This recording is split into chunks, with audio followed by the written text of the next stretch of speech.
Good evening and welcome to Poland Daily. I'm Nicholas Richardson and this is the news.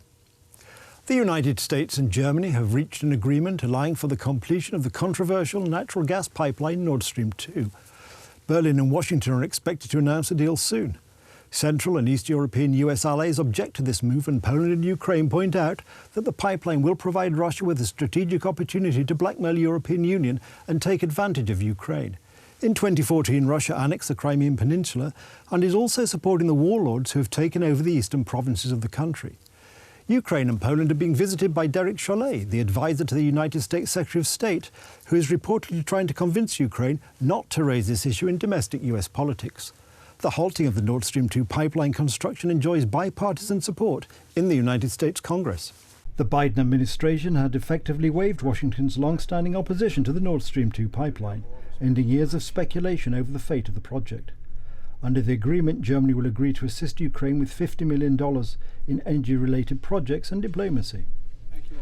The two previous presidential administrations opposed Nord Stream 2 out of fears it would heighten Moscow's economic and political sway across Europe.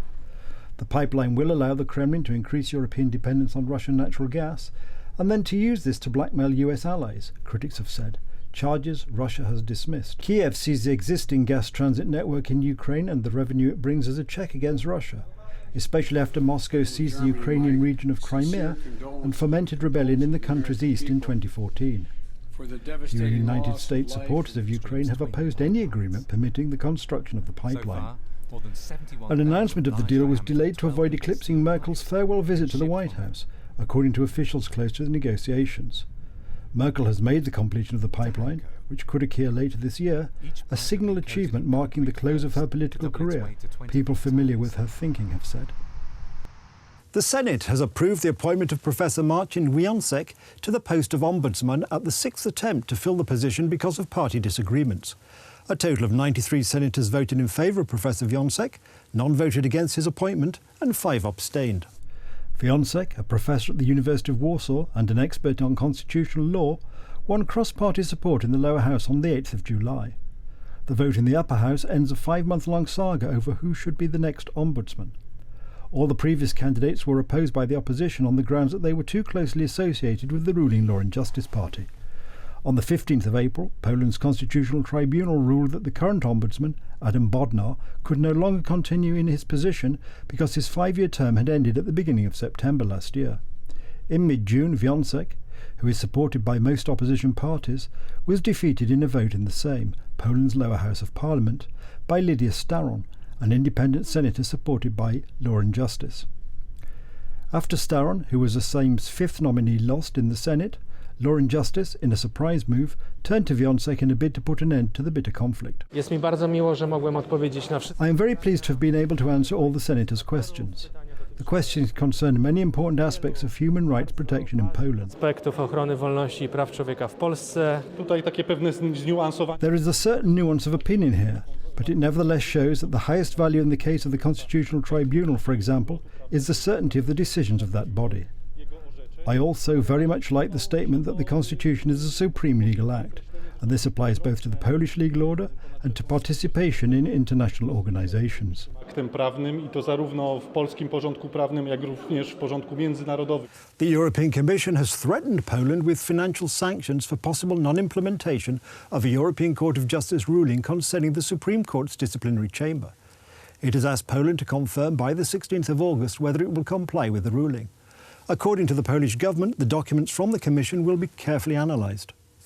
European Commission President Ursula von der Leyen has sent a letter to the Polish authorities asking for clarification on how the ECJ decision is being implemented. It is a fundamental part of the dispute between Poland and some European Union politicians, and legal issues are used in political struggles. Poland faces 2 different penalties. One for failing to comply with an order on interim measures to freeze the disciplinary chamber, and one for failing to comply with an ECJ ruling on the disciplinary system for judges. The European Commission and its Vice President, Mrs. Jourova, are applying double standards. We have the same situation in Germany, where the Federal Constitutional Court has called on the government not to implement an ECJ judgment on monetary policy. The ECJ judgment is yet another attempt by the European Commission to interfere in Polish law. My question is this: What is the legal standard of the European Union to guarantee the independence of judges? There is not a word about this in the treaties, so the court has referred to something which does not exist.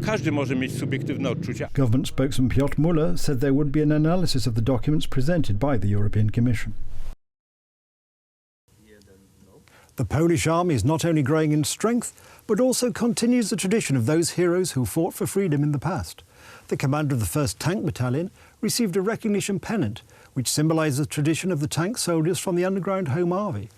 The handing over of the pennant, symbolising the 3rd Armoured Battalion of the Home Army, Golski, took place on the grounds of the Warsaw Uprising Museum in the presence of veterans from that unit. Soldiers, remember one thing. These wonderful people fought for an independent Poland. They fought without sparing their blood or lives. They did great things. Remember that if you cannot do great things, do small things, but in a great way. Your service will bear witness to the memory of those heroes. Every day, every exercise on the range, you make history. This is how you will preserve the memory of those great men of the Second World War. That's the news. Thank you for watching. Stay with us for the weather, Poland Daily Business and more programmes. But from me, it's have a good night and a better tomorrow.